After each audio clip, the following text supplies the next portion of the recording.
exactly need gas right away. The only thing he needs gas for right away are, yeah, it looked like his upgrades. So Maru's upgrades are stunted, but nothing else is really crippled here. He still has a very powerful army, and he has the 8 medevacs, which is the only gas-intensive portion of his army. So in order to keep this aggression up, all he needs is minerals. He realizes that, says, hey, I don't want to actually be hurt by your counterattacks that you did. You essentially killed an entire mineral line's worth of minerals, or worth of income, but if I pull all 12, you know, if I pull, 5 gases worth of, that's 15 SEVs mining gas, and I pull all these off and put them on minerals, I can still afford to spend all my production. And that's why he's able to have such a still strong army that contends with Life's army. Wow, whenever you see him. Here he's just taking advantage of his medevacs against a Ling Bling composition. Mutas are still not out. Here's where Maru wants to put on pressure. He's got the army to do it. He's only making Marines. That's all he's making. He's got 2 Widow Mines. Barely can afford it, but he's making it.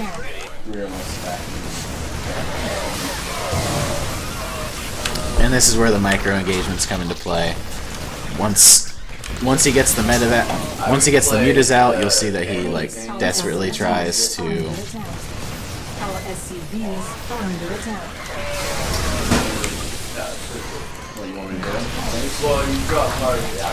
do a counterattack.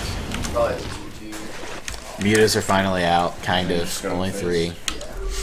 He doesn't want to lose his medevacs. He flies back to his Widow Mines and to the rest of his army.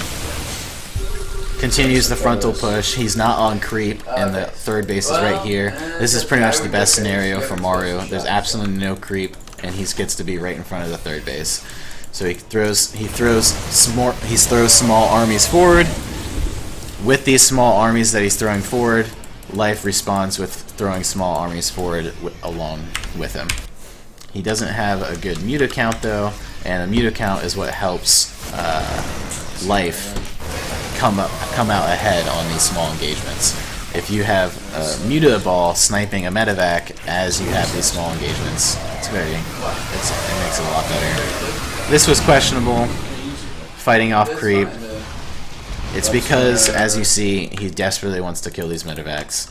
Maru still has absolutely no gas. He cannot afford to rebuild these medevacs. If Maru loses these medevacs, he loses the game. Straight up. 38 Marines are really good. Don't get me wrong, 38 Marines is really good. But without medevac support, 35 Marines and 4 Bailings would kill all 38 of those Marines. Guaranteed. Without medevac support, Marines just get spanked to Ling Bling. So he's desperately trying to kill these medevacs because he knows he did really good economic damage. Life knows he did really good economic damage, and yet somehow he's still getting pressured very heavily. And I think Life knows why, and he knows that he took off gas. He's just now getting back on gas, but he still doesn't have all gas. He knows he took off gas, and because he's a very, very smart player, and he knows that, okay, I did a lot of economic damage, but Maru is essentially switching to a full mineral income in order to keep the same pressure that he was intending on doing up. And so that's the reason why he's so adamant about killing his medevacs. If he kills the medevacs, the push is gone. He doesn't have a 3rd base. He really has delayed upgrades, although he did start +3 attack, but his armor is still only 1, so it's 2-2 to 1-2. That should be. That's never a good position if the Zerg is up on upgrades, and he's, that's just, you never want that position because it's very rare. So he's desperately trying to kill these medevacs. He has a very small muta count though, not exactly the most successful. Might have overextended, I'd say he did, but it's tough to to say that at the same time, because you really do need to kill those medevacs, because that's how he would win this fight, is by killing the medevacs. At this point, it looks like it's so one-sided, but once again, if he can kill the medevacs, he actually can defend this, even though it looks like he's so behind. He is finally killing his medevacs, and as you see, now the supply is actually evening up. These Marines are easily potentially dead. All these Marines make it look like his army is stronger than it really is. If these medevacs die and these Marines die, it could be 90 to supply to 90 supply, right? So life's still actually not out of this just yet. His income did get crippled. He lost the workers that were mining here. He did get dropped and lost a couple of workers there. He still doesn't have a good mute account whatsoever, which means he doesn't really have the composition he wants. Still trying to snipe medevacs, so good. Always trying to get the free damage in when he can. And this replay is pretty much over. At this point, Maru's back on mining gas, as you see. And Maru's realized that he's done enough economic damage, killed the queen, prevented certain injects, hasn't really let life be able to have a moment of breath to be able to potentially transfer drones to this base or make drones, anything like that. So he feels like he's back in an economic advantage, and that's the reason why he puts men back on gas. And because he puts men back on gas, he can afford medevac production again. And so just as life was finally able to clean up these medevacs, Maru is coming up with reinforcements. This is a brand new fresh medevac, and it's so good. He's got another one here, and this is pretty much where Maru just secures the win. If he hadn't had these medevacs and his economy was eight less harvesters and he couldn't afford this gas, then life would actually still be in this game.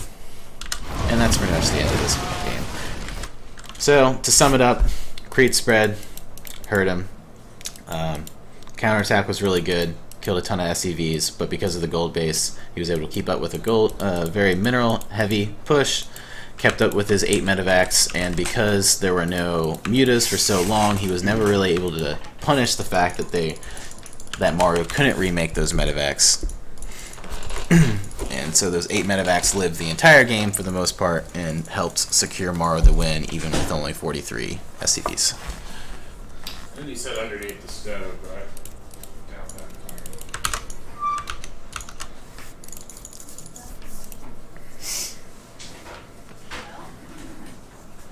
What's the consequence of not having it?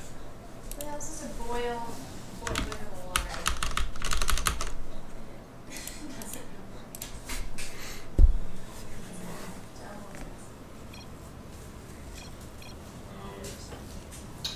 This is gonna be insane. I don't have this. Alright. So the first thing to note is it was north-south spawn positions. It was not cross. Cross position is actually more favored for Zerg. And so had he gotten cross, life would be a little bit statistically more likely to win. And that would have been, he would have liked that, right?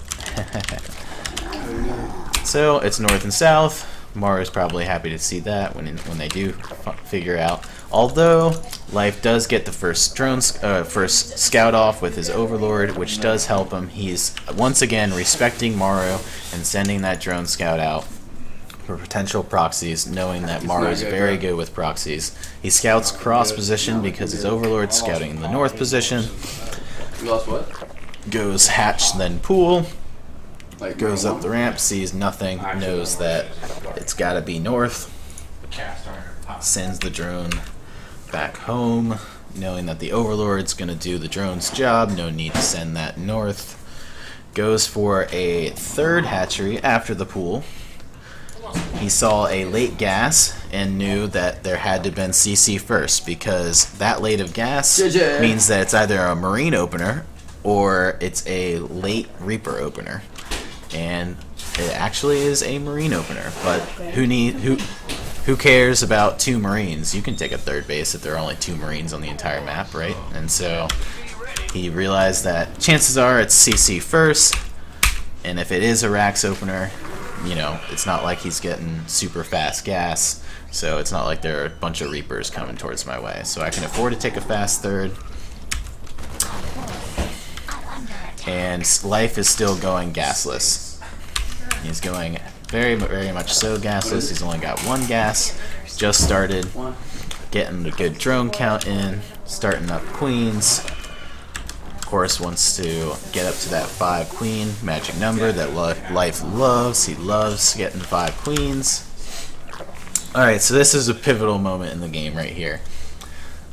He sends in the overlord, and what does he see? he sees this tech lab right here.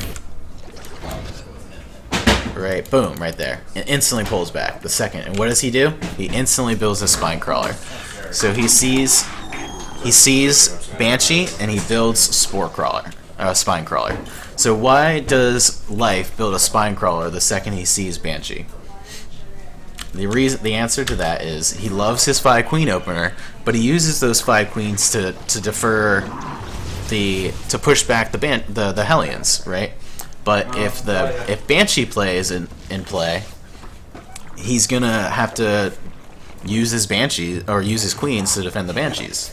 So some of his queens are gonna be distracted by having to defend the Banshees, and that's the reason why he kind of keeps That's the reason why he keeps this queen over closer to his mineral line. So if a Banshee comes over here, he's got it. That's why he keeps this queen here, keeps this queen here. Also, his bases are rather far apart, so he does want these guys here anyway to inject. One spore in the main base, keeps the 2 over here to help with creep spread. Loves his 5 queen opener. Felt like the spine crawler was enough assistance to stop the Hellions, even if he only had 2 queens, and it worked out. Maru decided not to commit with the 4 Hellions and potentially try to do a run by and kill drones. Didn't make it after Davis. Now he's focusing on killing these rocks. He's really thinking about taking that 4th base. He just started the lair at 60 harvesters. So Life wants to get to 60 harvesters, get 1-1 on the way, and then finally make a lair and finally start up the rest of his gases. So he's just getting now his other 4 gases going. 2 already finished. The other 2 on the way. Still building a ton of drones. He's now up to 68. He's got another 4 finishing. Trying to kill these rocks. Trying to sneak in the 4th base. He does so successfully. There's only 1 Banshee attacking it. Second Banshee could potentially force a cancel. Moves the tumor. He does actually kill it. What a bummer. Loses 300 minerals. He goes for it again right away. He's got the drone count, not really too hurt about that. He can afford it. Finally kills those silly rocks. Realizes he has the numbers. He saw that he was far enough on creep and he had enough Zerglings to kill that number Hellion, so obviously he goes for it. Not even all of his tumors got snipes. That really helps with his creep spread. He still doesn't have mutas. They're on the way. He's got 2-2, and he drones all the way up to 81 harvesters. 80 harvesters.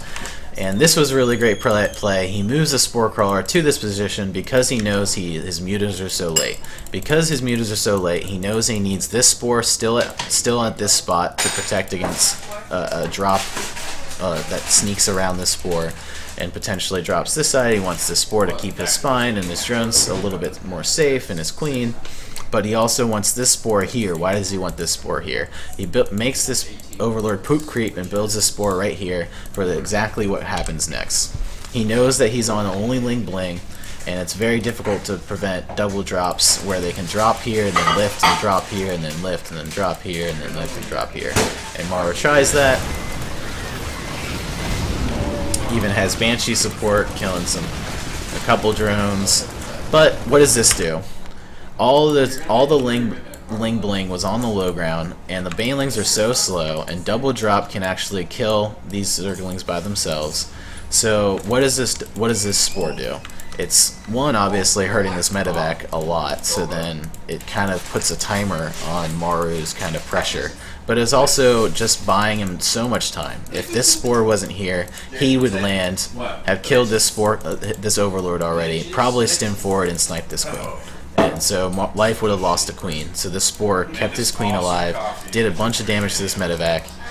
Who knows, maybe even kept this Overlord alive. Did the Overlord live? No, it didn't. Bummer. Sad day, guys. Overlord dies.